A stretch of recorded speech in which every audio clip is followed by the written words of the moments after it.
Hey everyone, this is Sarah McClure from Hearth and Home Midwifery, and I'm here to talk to you today about the 5 things to do before becoming pregnant that we advise all of our clients at Hearth and Home Midwifery to think about before becoming pregnant.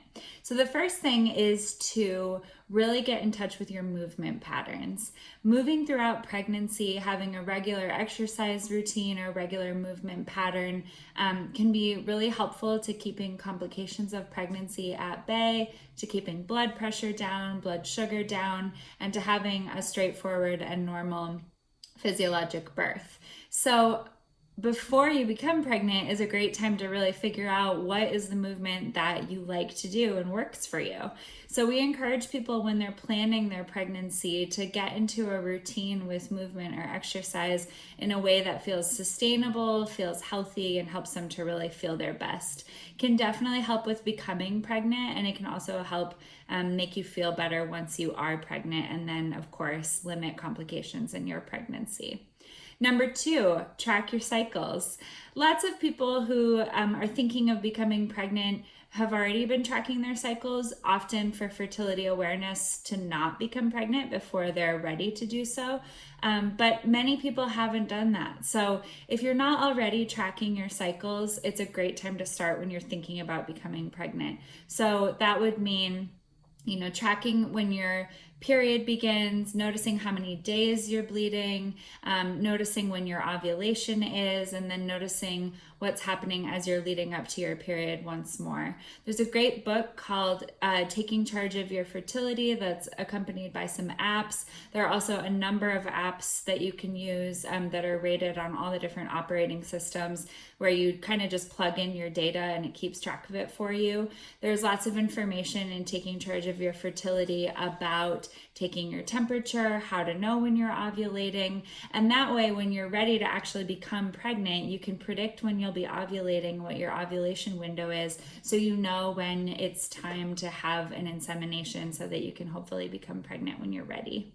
Number 3, thinking about lab work. So we love to work with people before they become pregnant on just making sure that their basic health is in order. So things like doing a complete blood count, checking your vitamin D, checking to see if you have any underlying anemias. Of course, if you have any thyroid issues, this is a great time before becoming pregnant to screen for some of those things and then figure out how you can really optimize your health based on your particular health history. Some of that stuff you can do with just a primary care provider, but often it can be helpful to work with somebody who specifically works with pregnant people because they might be more familiar with what the challenges may be for you as you move through your pregnancy. Number 4, thinking about supplements and food. So, of course, you really want to be entering your pregnancy feeling really strong and healthy. The first trimester is notoriously challenging, so that means that it can be hard to eat a lot of, good vitamins, good minerals in the first trimester. It's nice to start from a strong place. So you can work with someone directly on which supplements might be best for you based on your lab work. Generally, we really love to talk to people about red raspberry leaf tea, about folate. Of course, it's important to get folate for baby's brain development before becoming pregnant. You can also take fish oil as well as magnesium. Lots of people need vitamin D. Vitamin C can be really helpful additionally for helping to protect against any infections.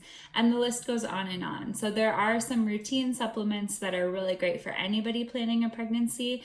And then often there are particular supplements that can be isolated based on that lab work. So those two kind of go hand in hand. It's really nice to at least have one preconception visit with a provider before becoming pregnant.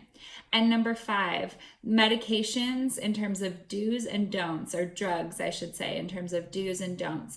So even before becoming pregnant, it can be great to lower your alcohol consumption or to stop your alcohol consumption. Sometimes it's harder to become pregnant if you are drinking a considerable amount of alcohol, and it can also just kind of throw you off and affect your overall health and affect the way that you're cycling. So if you're somebody who's struggling to become pregnant, lots of people will talk about lowering or eliminating alcohol because of its effect on the body. But even for somebody who's well, it can be nice to really optimize health by reducing alcohol before becoming pregnant. And of course, some people don't need to do that and it works just fine for them, but lots of people notice that they feel better when they've reduced their alcohol consumption.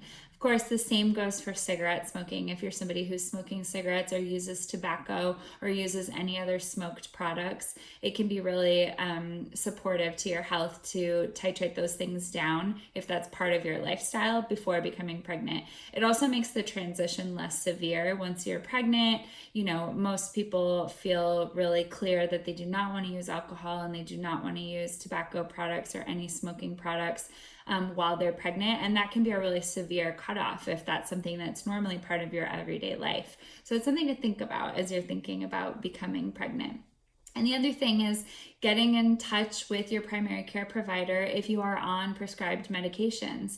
There are a lot of medications that are safe for pregnancy and that can be taken throughout the pregnancy, especially if you have a thyroid disorder, if you have a mood disorder and you're medicated for those things. But not everything is appropriate for pregnancy or isn't appropriate in early pregnancy. So it's something you'll want to work with somebody on if you are planning a pregnancy and you are on a prescribed medication, figuring out if this is the medication that you'll stay on through your pregnancy or if there might be an option that's better for you.